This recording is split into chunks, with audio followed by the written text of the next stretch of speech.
Jalan Jakarta keburu rusak tapi nggak ada action. Ya mungkin emang birokrasi kita terlalu bertele-tele. Nah, kamu merasa? Merasa bang? Merasa banget. Merasa bang. Kok jadi Arya kesannya kayak kerja gubernur? Menurut kamu? Sebenarnya kan ngebagusin jalan itu tugas Pemprov DKI. Pemprov DKI ya betul. Banyak jalan di Jakarta Utara tuh rusak, di Koja, di apa namanya di Tanah Merah. Jalan tuh rusak, dan itu sudah bertahun-tahun.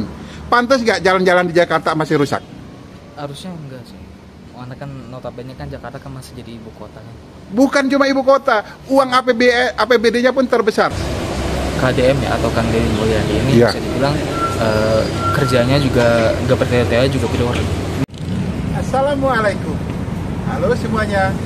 Bertemu lagi kita di channel Cerita Jakarta. Apa kabar? Semoga kita semua selalu sehat, berlimpah rezekinya, dan selalu dalam lindungan Allah Subhanahu wa Ta'ala. Amin amin ya rabbal alamin. Saya masih berada di Universitas Muhammadiyah Jakarta. Ini kampus R3 yang terkenal si Arya, dan di sini saya ketemu dengan seorang mahasiswa. Kayaknya sudah tamat ya. Assalamualaikum. Dengan siapa Mas? Dengan Fikri. Ya, Mak, boleh keras sedikit suaranya ya? Oke. Fikri. Fikri, umur berapa? 23. 23. Sudah tamat? Alhamdulillah sudah. Sudah tamat. Oke. Umur 23 sudah tamat. Berarti kamu adalah sarjana teknik. Iya sarjana teknik. Gen Z ya. Iya, Gen Z. Tahu Arya? Tahu. Tahu. Dia apa taunya? Kebetulan sempat lewat di FYP gitu, dari Instagram. Itu taunya sebagai ketua RT. Iya, termuda di Indonesia. RT Gen Z yang viral ya. Oke. Bangga Kak punya ini istilahnya satu kampus dengan Arya? Bangga sih. Ya. Mana lagi kan dia itu kan mewakili seorang Gen Z yang dimana notabene itu yang bisa dibilang kita tuh dicap sebagai pemalas gitu. Nah, nih saya belum ngomong aja. Lo merasa nggak sih Gen Z itu dicap pemalas? Iya kan, berasa ya. Nah, menurut kamu itu cocok nggak sih disematkan ke kalian?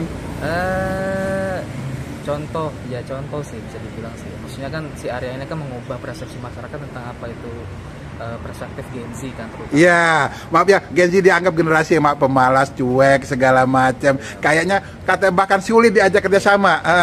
Menurut kamu enggak? Enggak sih, kalau menurut saya ya. Ya. Karena kan saya pribadi kan cenderung orangnya tuh yang sering banyak aktif. Tanya juga saya pas di kampus itu kebanyakan ikut organisasi dan juga sering yang banget yang namanya aktivitas. Terutama pada ya kalau lulus juga sering-sering cari juga aktivitas. Oke, sekarang kamu sudah kerja? Sudah. Konsultan katanya? Iya konsultan. Apa yang kamu kerjain sehari-hari? Sehari-hari ya project, menghitung rencana anggaran biaya, menghitung analisis struktur, ya semacam itu. Sebagai sarjana teknik, kamu sudah ngebangun apa? Perawatan rusun, pembangunan pertokoan di Jalan Mogot. Gitu. Terus apa lagi? Sama pembuatan saluran di DKI Jakarta, terutama di Jakarta Pusat. Banyak juga yang sudah kamu kerjakan ya? Banyak. Oh, ini kayaknya saya salah nih ketemu pemirsa. Ini Gen Z yang rajin.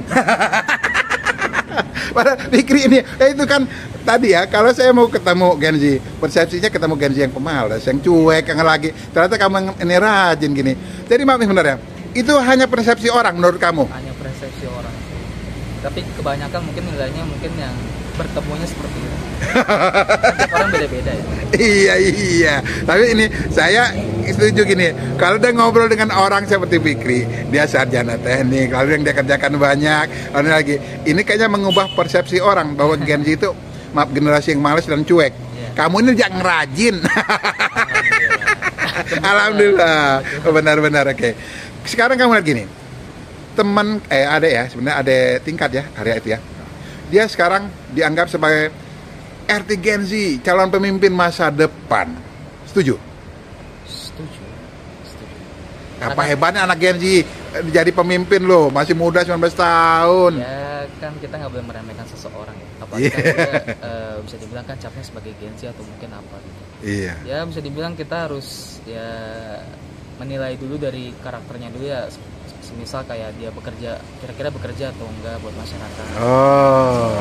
Ya kita lihat dulu aja actionnya dulu. Oke. Arya ini dianggap bekerja nyata, langsung dia bikin gebrakan, ngecor jalan dengan dana swadaya masyarakat. Bahkan dia kantong uangnya sendiri ya, dia belum berani keluarin duit. Menurut kamu itu pantas ya?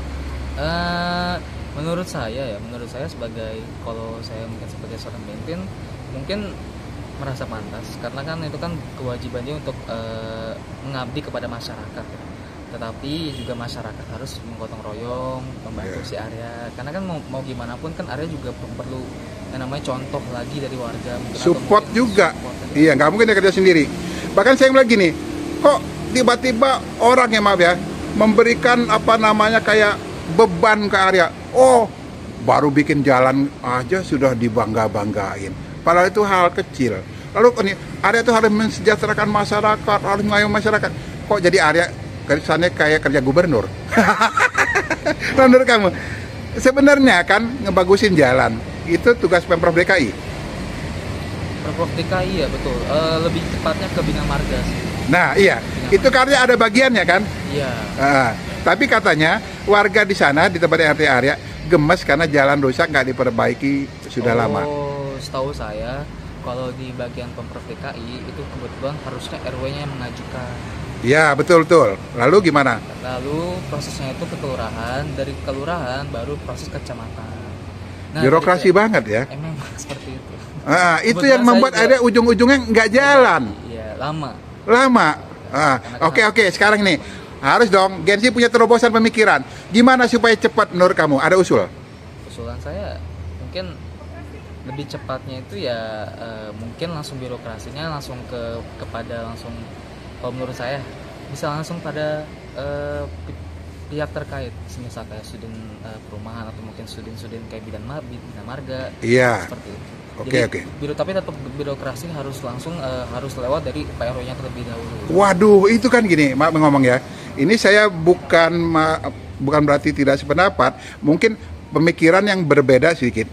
Kalau tadi kamu sendiri nyebutin dari RT naik ke RW naik ke kelurahan naik ke camat, kan lagi ke sudin segala macam. Kapan selesainya? Lalu disetujui juga belum tentu. Itu mungkin yang dibikin jalan Jakarta keburu rusak tapi nggak ada action. Ya, mungkin emang birokrasi kita terlalu bertele-tele. Nah, kamu merasa? Merasa banget. Apalagi kalau misal mengajukan ini itu harus lewat ini lewat itu. Iya. Lagi persetujuan lagi seperti itu. Kamu pernah punya pengalaman itu? Artinya kayaknya kayaknya tahu banget ini. Pernah ngurusin begitu dan ribet. Ya contohnya kayak semisal mungkin ngurus kayak kakak atau KTP itu kan juga bisa dibilang prosesnya lumayan lama, ribet. Lumayan ribet bener, ya, ngeselin bahkan ya. Dokumennya kan harus di print, padahal kan udah harus katanya kan iKTP atau elektronik KTP.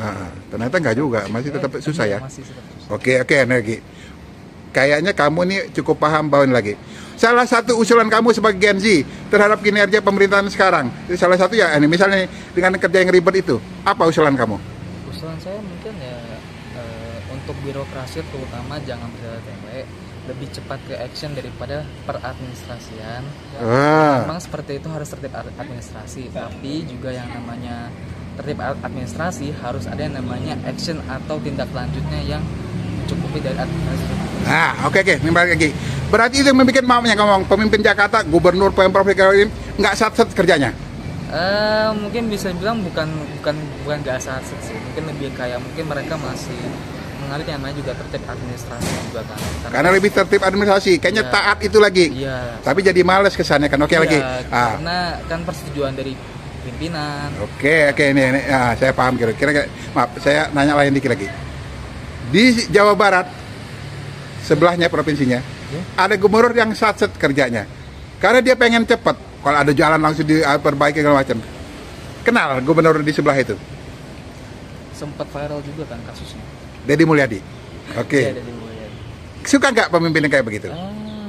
Suka sih, cuman saya kurang setuju soal peraturan yang ke barak militer. Oh, ini yang barak militer yang kamu kurang setuju? Dikarenakan kan pendidikan harus diselesaikan dengan pendidikan. Oh, kamu ini percaya bahwa ini, maaf, barak militer itu pendidikan yang lebih bagus loh, kalau menurut orang. Ya. Karena di sana ternyata itu kan bukan semua orang mahasiswa atau pelajar masuk barak militer, tapi yang bermasalah doang. Iya. Dan dianggap ternyata setelah dari sana malah jadi bagus. Bukan berarti baik barak militer.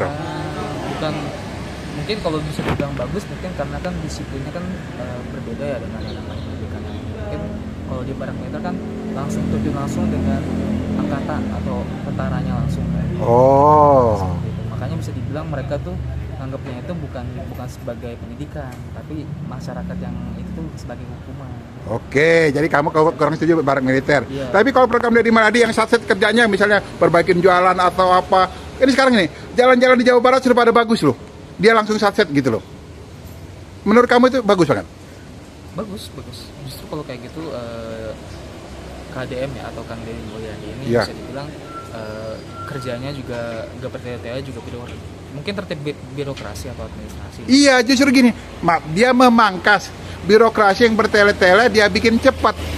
Nah, itu kan beda banget ya. Misal di Jakarta, kamu bilang semuanya ada urutan dari RT, Iya, RW segala macam. Ujung-ujungnya birokrasi di Jakarta lambat. Ya kan itu membuat ini kerja di lapangan susah. Oke. Sekarang kita lihat, kalau kamu ingin melihat kebaikan di sini, kamu berharap ada apa pada Pemprov DKI Jakarta? Ya, saya berharapnya ya mungkin lebih dimaksimalkan kembali untuk pemberdayaan kepada masyarakat, terutama pada warga-warga yang bisa dibilang butuh bantuan lah untuk kepada gubernur, atau mungkin yang bisa dibilang perlu yang namanya sosialisasi juga sih tentang soal tertib administrasi ini bagaimana. Soalnya kan masyarakat cenderungnya kan ke pemerintah kan kayak dikit-dikit lama, tidak satset. Iya, nggak satset. Oke. Sekarang kamu tahu juga, Mak.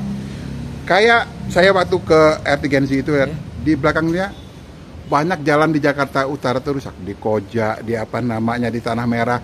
Jalan tuh rusak, dan itu sudah bertahun-tahun. Pantas nggak jalan-jalan di Jakarta masih rusak? Harusnya enggak sih. Karena kan notabene kan Jakarta kan masih jadi ibu kota kan. Bukan cuma ibu kota, uang APBD-nya pun terbesar, 91 triliun di Indonesia terbesar. Masa nggak bisa bikin apa-apa? Ya mungkin kurang setuju kalau misalkan jalan-jalan di sini mungkin masih rusak. Mungkin tapi saya kurang tahu ya perihal pemberdayaan dari tiap per wilayah dari DKI Jakarta itu sendiri kan. Iya, betul. Kotanya kan beda-beda juga kan. Iya. Karena kan gubernur kan gak cuma serta-merta hanya mengurusi satu wilayah, tapi kan seluruh wilayah. Betul, dan itu benar. Ini saya garis bawahi.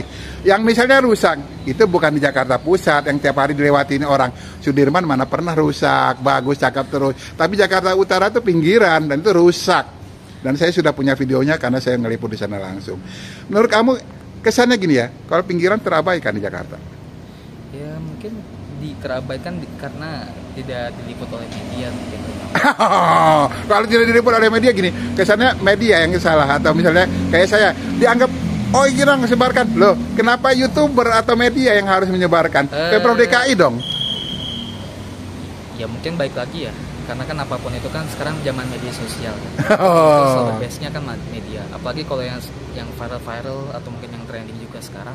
Itu kan base-nya harusnya kan ke viralnya itu. Setelah viral baru dikerjain.